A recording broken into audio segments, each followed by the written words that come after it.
Yo, assalamualaikum Sobat Reka Surya semuanya. Gimana kabarnya nih hari ini?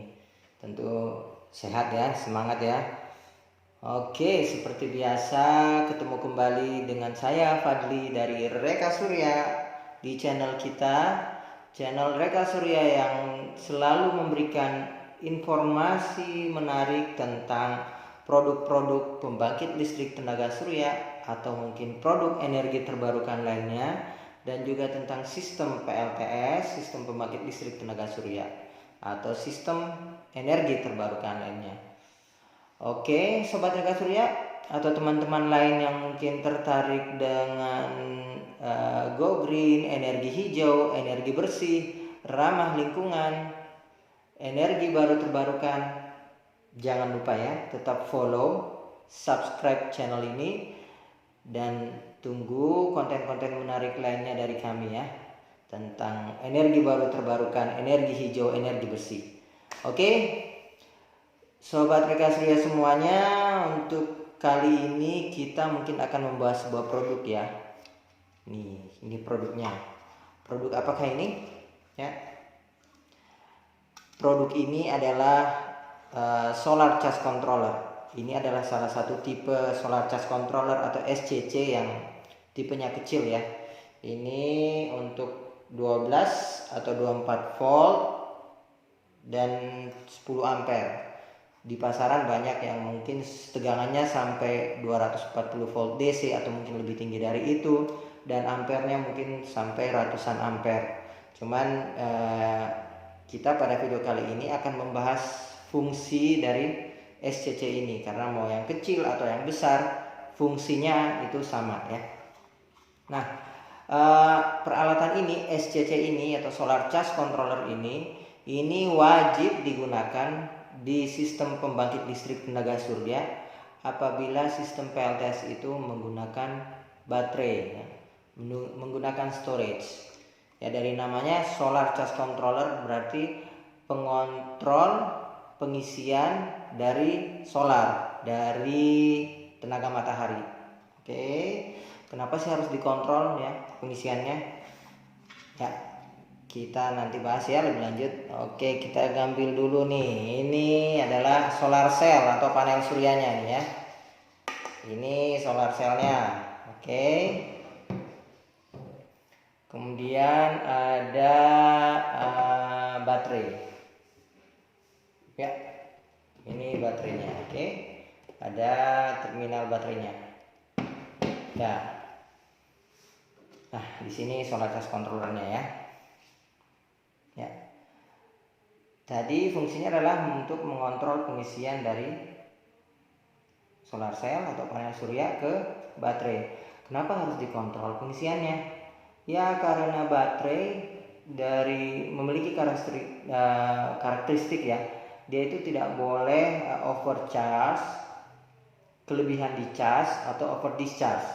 Oke, kelebihan ditarik, overcharge dan over discharge. Kalau dia kelebihan overcharge atau over discharge, maka si baterai ini akan cepat jebol, cepat rusak. Ya, makanya ini pentingnya alat solar charge controller ini. Ya, kan baterai itu lumayan mahal harganya dibandingkan dengan solar charge controller. Jadi alat kecil ini bisa membantu baterai untuk memiliki lifetime, memiliki masa layanan atau umur yang lebih panjang ya. Karena sayang kalau baterainya cepat rusak, harganya mahal. Jadi itu fungsi pertamanya untuk mengontrol pengisian agar tidak overcharge, dan juga fungsi keduanya adalah mengontrol agar tidak terjadi over discharge. Jadi saat mensuplai ke beban, dia itu memiliki batasan agar supaya baterai ini tidak kelewatan ditarik energinya. Karena kalau kelebihan maka akan menyebabkan baterai ini cepat rusak ya. Oke, mungkin kita itu fungsinya ya. Terus kita lihat nih, di sini terdapat terminal ya. Ada terminal input dari PV, dari panel surya, positif negatif. Ini kita sambung ke sini. Kemudian ada terminal ke atau port ke baterai positif negatif ya, ke baterai ini. Kemudian ada yang ke beban DC ya. Ini outputnya DC. Nanti karena ini bisa 12 atau 24 volt, maka kita bisa sambungkan ke baterai, satu buah baterai atau mungkin dua buah baterai di seri menghasilkan tegangan 24. Kalau satu kan 12 volt ya. Tegangan nominal dari baterai ini satunya 12 volt. Jadi kalau mau mencapai tegangan 24, ini kita seri 2 baterai.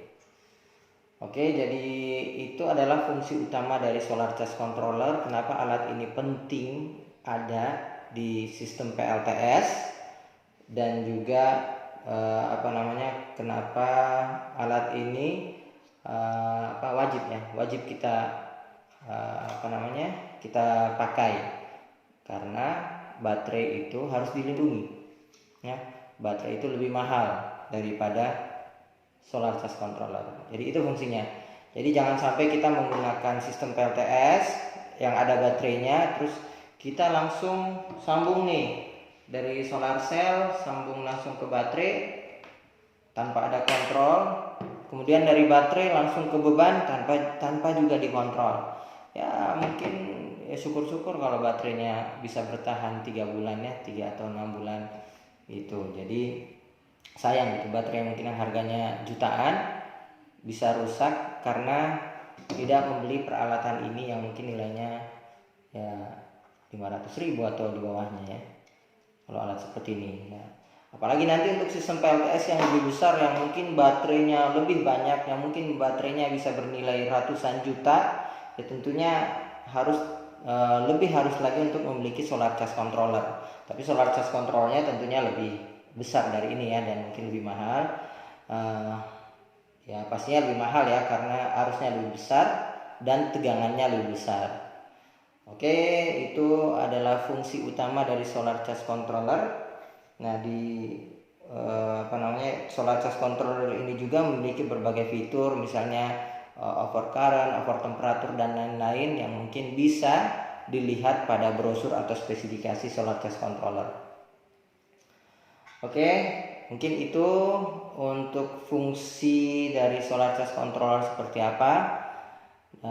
Bagi teman-teman yang tertarik untuk menggunakan solar charge controller, bisa dilihat di website kami rekasurya.com, atau mungkin ada di link di caption di bawah, link produk-produk kami, produk solar charge controller yang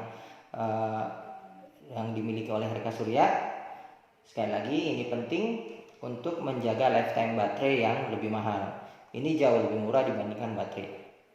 Oke, mungkin demikian dulu video kali ini untuk fungsi dari solar charge controller ini.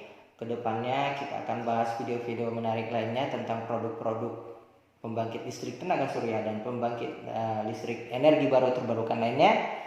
Sampai ketemu lagi. Assalamualaikum warahmatullahi wabarakatuh.